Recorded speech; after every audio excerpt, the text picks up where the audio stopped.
প্রবল বৃষ্টি এবং পাহাড়ি ঢলে সিলেট ও সুনামগঞ্জে বন্যা পরিস্থিতির অবনতি হয়েছে। সিলেটে উজানের ঢলে বেড়েছে সবকটি নদীর পানি। বন্যা পরিস্থিতি সম্পর্কে আরও কিছু তথ্য আমরা জানবো। সিলেট থেকে আমাদের সহকর্মী নাবিল হোসেন যুক্ত হচ্ছেন।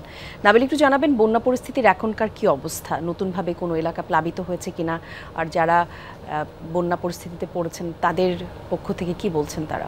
সিলন ফ্যামিলি ব্লেন্ডের কড়ালিকার আর সতেজ সাদের পারফেক্ট ব্লেন্ডে স্বপ্নেরা মিলুক টানা। আসলে নতুন করে প্লাবন সেটি হচ্ছে যে গতকাল রাত থেকে উজানের পানির ঢল যখন নামতে শুরু করে সিলেটের নদ নদীতে, তখন কিন্তু সিলেটের প্রায় সব নদ নদী এখন আসলে বিপদসীমার উপর দিয়ে পানি প্রবাহিত হচ্ছে। এবং আমি এই মুহূর্তে আছি সিলেট নগরীর তালতলা এলাকায়। নিশ্চয়ই দেখছেন যে এই নগরীর এই সড়কটিকে এখন কিন্তু তলিয়ে গেছে।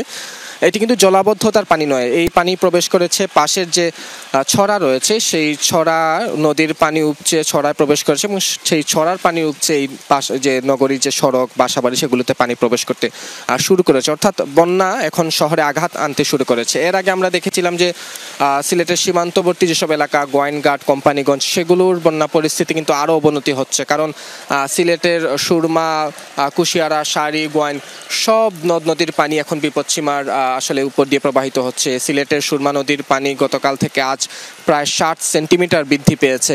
12 ঘন্টায় এই পানি বৃদ্ধি পাওয়া সেটি কিন্তু অস্বাভাবিক, এবং সেটির মূল যে কারণ সেটি হচ্ছে ভারতের মেঘালয়ে ভারী বৃষ্টি হচ্ছে এবং সেই পানি কিন্তু আসলে এই নদ নদীগুলিতে প্রবেশ করছে। এবং বন্যা যখন কোনো মানুষের বাসা বাড়িতে পানি প্রবেশ করে, তার আসলে দুর্ভোগ দুর্যোগের আসলে শেষ থাকে না। আসবাবপত্র নষ্ট হচ্ছে এবং বিশেষ করে যেহেতু গতকালই ঈদুল আজহা গিয়েছে, ফলে যেসব বর্জ্য আসলে এই মানুষের বাসা বাড়িতে ছিল বা সড়কে ছিল বা সেগুলো আসলে এইভাবে ছড়া খালের উপচে এখন মানুষের বাসা বাড়িতে প্রবেশ করছে, দুর্গন্ধযুক্ত পানি প্রবেশ করছে। ধন্যবাদ আপনাকে নাবিল।